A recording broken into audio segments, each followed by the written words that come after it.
Welcome everyone to today's exciting episode. We're diving deep into the art of memorizing words effectively. It's not just about the word itself. It's essential to learn its usage in context, before and after the word, to create stronger associations with its meaning. Okay, so it's like building a word house, right? You need a solid foundation with the meaning, but then you can add walls and roofs with context and phrases? Exactly. That's a brilliant analogy. Imagine constructing a building. Each part plays a role in making it sturdy and cohesive. Just like a house needs a solid foundation, your understanding of a word deepens with its surrounding context. Oh, wow, that makes total sense. So give me an example. What if you use the word ensure? Sai, how would that work?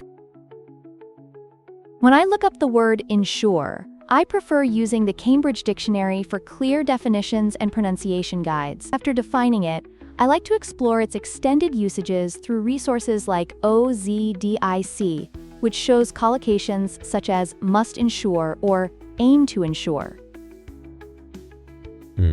So it sounds like a treasure map for words. You're discovering hidden gems by exploring their connections, right?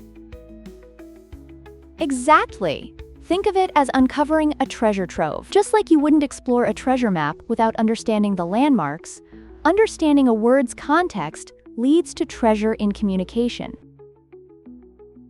Oh, I get it. So, would evacuation fit into this treasure analogy? That's, like when everyone's running from a giant monster, right? Laughs. Haha.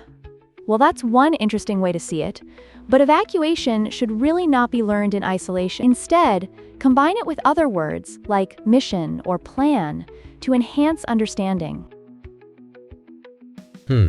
So if I think of a party scenario, would someone need an evacuation plan in case of cake explosions? Like, what's the worst that could happen? Laughs. Well, that's a hilarious image.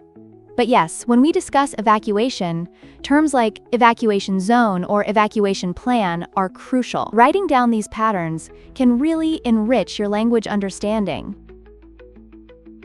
So it's like piecing together a puzzle. Each, word needs to fit in the right place. That's kind of exciting. Absolutely.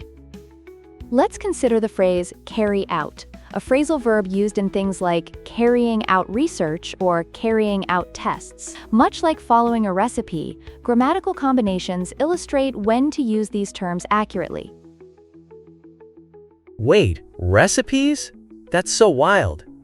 You can literally carry out cooking, like follow the steps exactly, right? So how would someone carry out learning a new language? Laughs. Great question. Learning a new language is very much like cooking. It requires a solid recipe and the right ingredients. Gathering vocabulary, practicing speaking, and consuming content in that language, such as films or books. So, if I read a comic book in French, does that mean I'm still cooking up my language dish? Hi, that's kind of delicious. Exactly. And speaking of ingredients, there's the term advisor, which denotes someone who provides guidance. You'll often see advisor to being more common than advisor for. I wonder if I could get a personal advisor to help with my cooking, like a, language chef? Would that be a thing? Laughs. Haha, that's a quirky thought.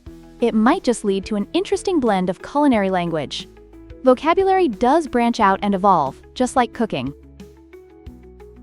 Wow, that's so fascinating. Like radio silence. It used to be all military, and now it's just crickets when someone doesn't text back. So cool.